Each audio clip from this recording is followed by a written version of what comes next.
Şaka bitti. Nasılsınız? Maşallah. İyisiniz. Bayramınız mübarek olsun. Nasılsınız? İyisiniz inşallah. Ne uçuyordur, ne uçuyordur? Dünya geçiyor.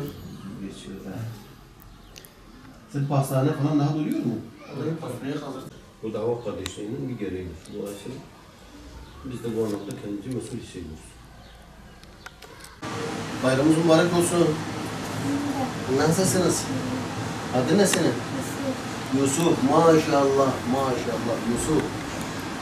Zindanların Yusuf'u sonra oldu mevki makam sahibi. Yusuf. Allah sıhhatli ve uzun ömür. Gözümün üstüne geldiniz. Allah hepinize kabul etsin inşallah. Hoş. Başı tatlıysa.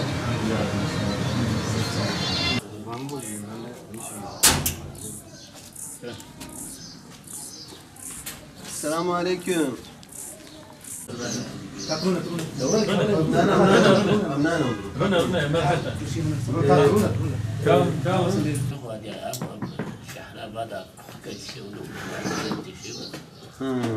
والله ما جي زارو كمان اخش من حالي وانتنا افصال جهه افصال جهه وبيوم كبرنا بركي ايوالي ما فيك بربنا وكش كم ميوا غير وبحث كش شيء دي وشيء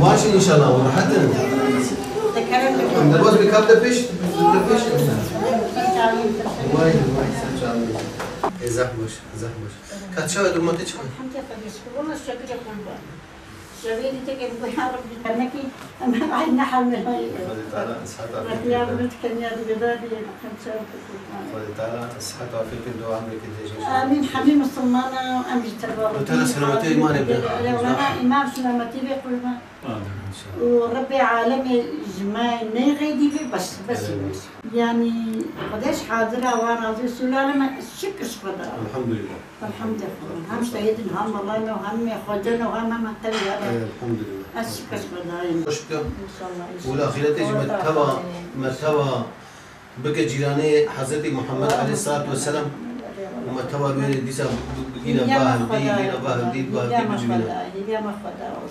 28 Şubat darbesinin yargısı, zulmü ve FETÖ'nün kumpas ve hileleri neticesinde mağdur olmuş şehit, tutuklu, muhacir ve diğer şekillerde mağduriyet yaşamış ailelerimize bu Kurban Bayramı'nda da geldik, bayramlarını tebrik ettik, ziyaret ettik, hal hatırlarını sorduk, yanında olduklarımızı bir nevi ikrar ettik.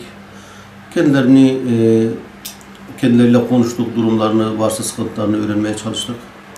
Her bayram, özellikle bayram günlerinde bu ailelerimizi, bu mağdurlarımızı Allah-u Teala'nın dini için, İslam için, Kur'an için bir çaba göstermeleri neticesinde bu zulme maruz kalan bu ailelerimizi mütemadiyen ve özellikle bayramlarda ziyaret ediyoruz. Bayramlarını tebrik ediyoruz. Kendilerine sahiplenmeye çalışıyoruz imkanlar neticesinde. Allah-u Teala tez zamanda bu zulümlerden bu ailelerimizi kurtarsın, bu çocuklarını geri getirsin. Bu hasreti bitirsin, vuslatı sağlasın. Bu insanlar sahipsiz değildir. Bu insanlar haşa kötü bazı amaçlar için bu mağduriyeti yaşamamışlar. Allah-u Teala'nın emrettiği bir İslami hayat yaşama uğruna, Allah-u Teala'nın dinini yaşatma uğruna bu zulümlere maruz kalmışlar. Dolayısıyla Hüdapar olarak biz bu ailelerin yanındayız, yanında olmaya devam edeceğiz.